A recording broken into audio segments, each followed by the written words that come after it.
এক পিতা তার কন্যাকে বিবাহ দিতে চাচ্ছেন কিন্তু সে নারাজ।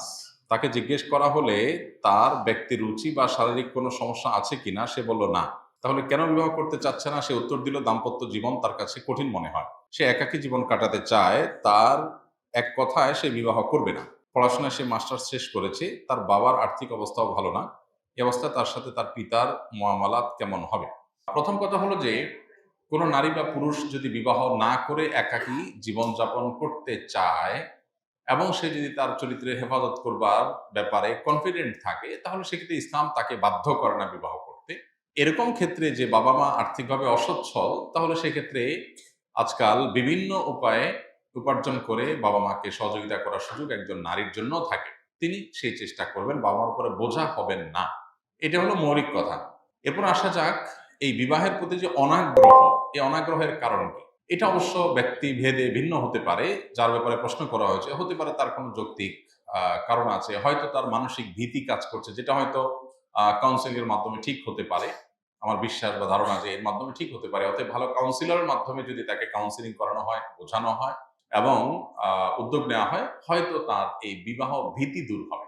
তবে অল ওভার সারা বিশ্বব্যাপী একটা বড় সংকট চলছে। সেটা হলো গোটা পৃথিবীতে আজ বিবাহটা, এটাকে অনেকটা আতঙ্কের অপর নাম হিসেবে প্রতিষ্ঠিত করা হচ্ছে, প্ল্যান ওয়াইজ করা হচ্ছে। কেন? যাতে করে মানুষ বিবাহের পথ থেকে সরে এসে নিজেদের জৈবিক চাহিদা পূরণ করবার জন্য হারাম পথে পা বাড়ায়। এটা করলে তাদের লাভ কি? এটা করলে তাদের লাভ হলো মানুষের, প্রথমত পৃথিবীতে মানুষের অস্তিত্বই হুমকির মধ্যে পড়বে। নানান প্ল্যান প্রোগ্রাম পৃথিবীর আপনার কর্তাদের, পৃথিবীর নিয়ন্ত্রকদের, পৃথিবীর আপনার নেপথ্যের নায়কদের নানা প্ল্যান প্রোগ্রামের অংশ এটি। আমরা মুসলিম সমাজগুলোতে পর্যন্ত এই সমস্যা দেখছি। আর অমুসলিম প্রধান সমাজগুলোতে তো, উন্নত দেশগুলোতে তো এখন বিবাহ রীতিমতো ভয়ের ব্যাপার। কেউ বিয়ে করতে চায় না। অথচ যারা দিন মেনে চলেন, যারা আল্লাহর কাছে নিজেকে সমর্পণ করেছেন, যারা আসলেই মুসলিম হয়েছেন, তারা বৈবাহিক জীবনটাকে এতটা উপভোগ করেন, এটা তাদের জন্য এতটা উপভোগ্য যে এটা দুনিয়ার একটা জান্নাতি জীবন বলা যেতে পারে। আল্লাহ তাআলা যাদেরকে এই জীবন দিয়েছেন, যারা এই তৌফিক পেয়েছেন, তারাই জানেন যে একটা সুন্দর দাম্পত্য জীবন কতটা উপভোগ্য। নবী করিম সাল্লাল্লাহু আলাইহি ওয়াসাল্লাম সেজন্য বলেছেন, আদ-দুনিয়া কুল্লুহা মাতা ওয়া খায়রু মাতা'আদ দুনিয়া আল মারআতুস সালিহা। পুরা দুনিয়ার সবকিছুতেই আল্লাহ রাব্বুল আলামিন তার নেয়ামত রেখেছেন। সবচাইতে উপভোগ্য নেয়ামত আল্লাহ একজন সৎ জীবন সঙ্গিনী, নেককার জীবন সঙ্গিনী। ঠিক একই কথা একজন নারী বেলায় প্রযোজ্য।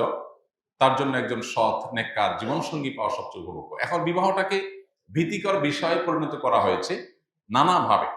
একে তো আমাদেরকে অনেক বেশি তথাকথিত অধিকার সচেতন করা হয়েছে। এখন প্রত্যেকটা মানুষ অধিকার সচেতন। একটা বাচ্চা বলে আমার অধিকার, আমার রাইট। হ্যাঁ, অবশ্যই মানুষের অধিকার ব্যাপারে মানুষ সচেতন হবে। ইসলাম অধিকার উপর আমাদেরকে সতর্ক করেছে। আল্লাহর অধিকার নষ্ট করলে এত বড় শক্ত আযাব বা শাস্তির কথা নেই, বান্দার অধিকার নষ্ট করলে যত বেশি শাস্তির কথা। এজন্য হুকুকুল ইবাদের ব্যাপারে যুগে যুগে ওলামায়ে কেরাম সতর্ক করেছেন, ফকিহগণ সতর্ক করেছেন। ইসলামের সবগুলো থটে হুকুকুল ইবাদের ব্যাপারে সর্বোচ্চ সতর্ক আমাদেরকে থাকতে বলা হয়েছে। কিন্তু ইসলাম আমাদেরকে সবসময় কর্তব্য পরায়ণ হতে বলে। অধিকার সচেতনতার তুলনায় আমাদের মধ্যে কর্তব্য পরায়ণতা বেশি যেন আসে, ইসলাম সেই জিনিসটার জন্য চেষ্টা করে। আর ভোগবাদী এই পৃথিবী আপনাকে কর্তব্য পরায়ণ হওয়ার চাইতে অধিকার সচেতন হওয়ার ব্যাপারে বেশি আপনাকে অ্যাওয়্যার করবে, তারা বেশি চেষ্টা করবে। এর ফলশ্রুতিতে যেটা হয়েছে, একটা মানুষ স্যাক্রিফাইসের মানসিকতা, ত্যাগের মানসিকতা মানুষের মধ্যে কমে যায়। এখন দেখবেন ত্যাগের মানসিকতা নেই। সবাই শুধু এটা আমার আমার আমার কি হলো, আমার কি হলো, আমি কেন করবো, এগুলো ছাড়ের মানসিকতা নেই। ইসলাম আমাদেরকে পদে পদে ছাড় শিখিয়েছে। কোনো মানুষ যদি স্যাক্রিফাইস শিখে, ছাড় শিখে, শুধু দাম্পত্য জীবন না, তার সামগ্রিক জীবনে সে সুখ শান্তি পাবে। আর যদি কেউ স্যাক্রিফাইস না শিখে, শুধুমাত্র অধিকার সচেতন হয়, তো সে তথাকথিত অধিকার হয়তো পাবে, কিন্তু সে মানসিক শান্তি কখনো পাবে না। এই জন্য দেখবেন উন্নত বিশ্বে অমুসলিমদের মধ্যে ঘরে ঘরে আত্মহত্যা, ডিপ্রেশন, ফ্রাস্ট্রেশন, নানা রকম মনোবেদনা। ইভেন মুসলমানদের সমাজেও দিন থেকে যারা সরে যাচ্ছে, তাদের মধ্যে ফ্রাস্ট্রেশন, ডিপ্রেশন বাড়ছে। আর মুসলমান অনেক না খেয়ে আছে, কিন্তু মানসিকভাবে সে সুখে আছে, শান্তিতে আছে, হাসি মুখে আছে। আফ্রিকার অনেক গরিব দেশগুলোতে যাবেন, মুসলমানদের মুখে কি হাসি, কতটা খুশি, কত পরিতৃপ্ত সে আলহামদুলিল্লাহ বলছে। কারণ তার চাহিদার তুলনায় তৃপ্তি বেশি, চাওয়ার তুলনায় শুকরিয়া বেশি। যেই দম্পতি দাম্পত্য জীবনে স্বামী স্ত্রী পরস্পর প্রতি এই মানসিকতাটা লালন করে যে আমার জীবন সঙ্গী, তিনি হয়তো ভুল করেছেন, আমি ক্ষমা করি, আমি সবর করি, তিনি হয়তো এই জন্য করেছেন, তিনি যদি অন্যায় করেন তিনি আল্লাহর কাছে দায়ী থাকবেন, বাট আমি কোনো অন্যায় যেন না করি। আমি কর্তব্য পরায়ণতাকে প্রাধান্য দেই অধিকার সচেতনতার চাইতে, তাহলে সেক্ষেত্রে দেখবেন সেখানে জান্নাতি শান্তি বিরাজ করবে। এই যে বিবাহের প্রতি ভয় কাজ করছে, কারণ কি? কারণ হলো এই যে স্যাক্রিফাইসের মানসিকতা, এটা আজকের পৃথিবীতে কেউ আপনাকে বলবে না, শুধুমাত্র ইসলাম আপনাকে বলবে, দিন আপনাকে বলবে আপনি স্যাক্রিফাইস এবং স্যাক্রিফাইস এবং স্যাক্রিফাইস করেন। বাবার ক্ষেত্রে স্যাক্রিফাইস, এখন আপনি বলবেন এত স্যাক্রিফাইস করলে আমার কি হবে? স্যাক্রিফাইস করে যদি আপনি সুখী হন তাহলে আপনার অসুবিধাটা কোথায়? স্যাক্রিফাইস করে যদি আপনি সুখী হন, সমস্যাটা কোথায়?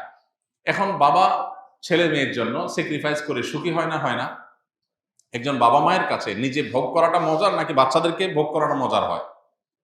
নিজে খেয়ে বেশি আনন্দ পায় বাপ মা নাকি বাচ্চাদেরকে হয় বেশি আনন্দ পায়? বাচ্চাদের খায় আনন্দ পায়। স্যাক্রিফাইসের মধ্যে যে আনন্দ আছে ভোগের মধ্যে সেই আনন্দটা নাই। কিন্তু আজকের পুরো পৃথিবী এই ভোগবাদী দুনিয়া, বস্তুবাদী দুনিয়া, আজকের এই সিস্টেমটাই এমন ভাবে ডেভেলপ করা হয়েছে যে আপনাকে ভোগবাদী করা হবে, কোথাও স্যাক্রিফাইসের কথা বলা হবে না। আর এই কারণে বিবাহের প্রতি ভীতি তৈরি হয়েছে, কারণ স্যাক্রিফাইসের মানসিকতা নাই।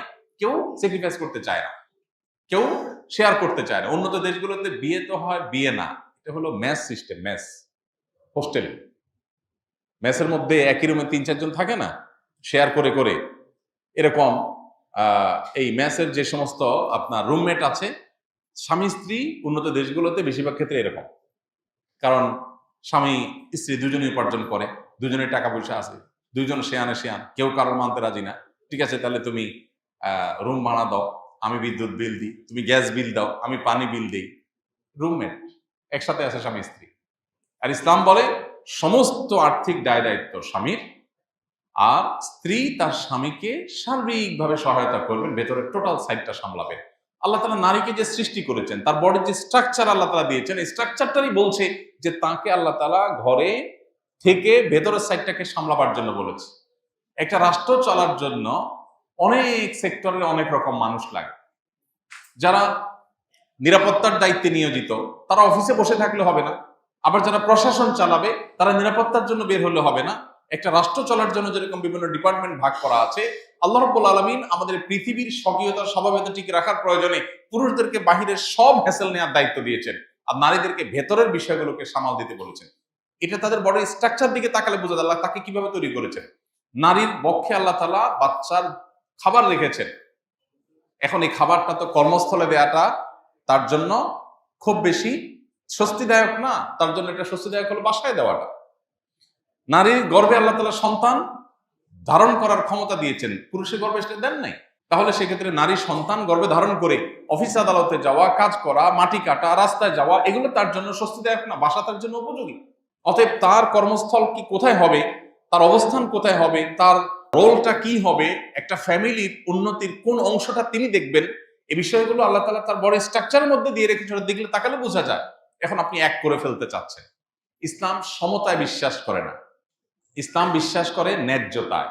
ন্যায্যতা এক জিনিস, সমতা আরেক জিনিস। সমতা কি?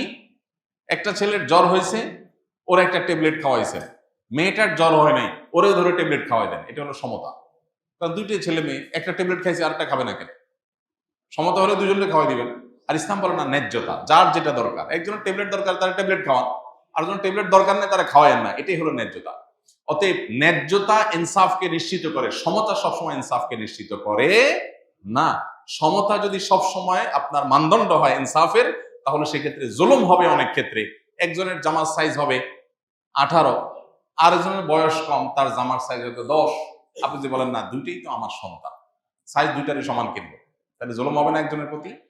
এই জন্য ইসলাম ন্যায্যতার কথা বলে। আল্লাহর সিস্টেমের উপরে যারা নিজের বুদ্ধি বিবেক দিয়ে নিজেরা কিছুকে সেখানে স্টাবলিশ করতে চায়, তারা ব্যর্থ, ব্যর্থ এবং ব্যর্থ।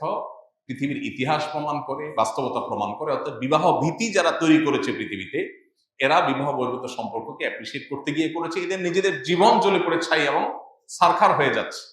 সবচেয়ে বেশি প্রেমের অভিনয় করা মানুষগুলো দেখেন জীবনে কি অবস্থা। একের পর এক বড় বড় নামি দামি নায়িকা, গায়িকা, অ্যাক্টর, অভিনেতা অভিনয় করে প্রেমের, কিন্তু বাস্তব জীবনে বিয়ে হয়ে গেছে, ছেলে বড় হয়ে গেছে, এখন বিচ্ছেদের গুঞ্জন শোনা যায়। নিউজ হয় কি? বিচ্ছেদের গুঞ্জন। কেন রে ভাই, তুমি না সারাদিন প্রেম শিখাইলা মানুষকে, তোমার নিজের যদি এ দুরবস্থা হয়, তুমি কি প্রেমের শিক্ষক হইলা? আর প্রেমে শিখবা তুমি হুজুরদের কাছে আসো, শিখো। আঠার মতো এমন ভাবে মহব্বত লাগে, মরণ পর্যন্ত লেগে থাকে। আর তোমাদের এত মহব্বত, এত আই লাভ ইউ, এত হান তান মেসেজ, অমুক তমুক চ্যাটিং, মাগার বিবাহ টিকে না, সম্পর্ক টিকে না। 5 বিয়া 6 বিয়া 7 বিয়া এরপরও শেষ হয় না, মনে হয় মরার আগে আরেকটা করে মরে। এই জন্য বিবাহ ভীতি তাদের মধ্যে আসে যারা দিন থেকে দূরে। যে দিনের মধ্যে থাকবে তার মধ্যে বিবাহ থাকবে না। আমার এই বোন দিন থেকে দূরে আছেন, আমি নিশ্চিত। দিনের ভিতরে থাকলে তার ভিতরে বিবাহ ভীতি আসবে না। হ্যাঁ, স্বামী হয়তো সে একটা ভিন্ন রকম মানুষ হতে পারে, হয়তো আমার সাথে তার মিল হবে না, তো আমি সবর করব, আমি সবর করব, আমি স্যাক্রিফাইস করব। করলে তো আমার লস নাই, আমার তো লাভ। এই জন্য আজকের বিশ্বে বিশেষ করে আমাদের এই বিষয়গুলোকে খুব মাথায় রাখতে হবে। বিবাহ ভীতি আমাদের তরুণদের মধ্যে, আমাদের দেশে এখন শুরু হয়ে গেছে, যেটা পশ্চিমা পৃথিবীতে অনেক আগে থেকে হয়েছে। কারণ ওই যে আপনি বিবাহ বহির্ভূত সম্পর্ককে অ্যাপ্রিসিয়েট করেছেন, মানুষকে দিনই চেতনার মধ্যে থেকে দূরে সরাইছেন, অটোমেটিক বাই ডিফল্ট এ সমস্ত আযাব মানুষের জীবনে আসবে।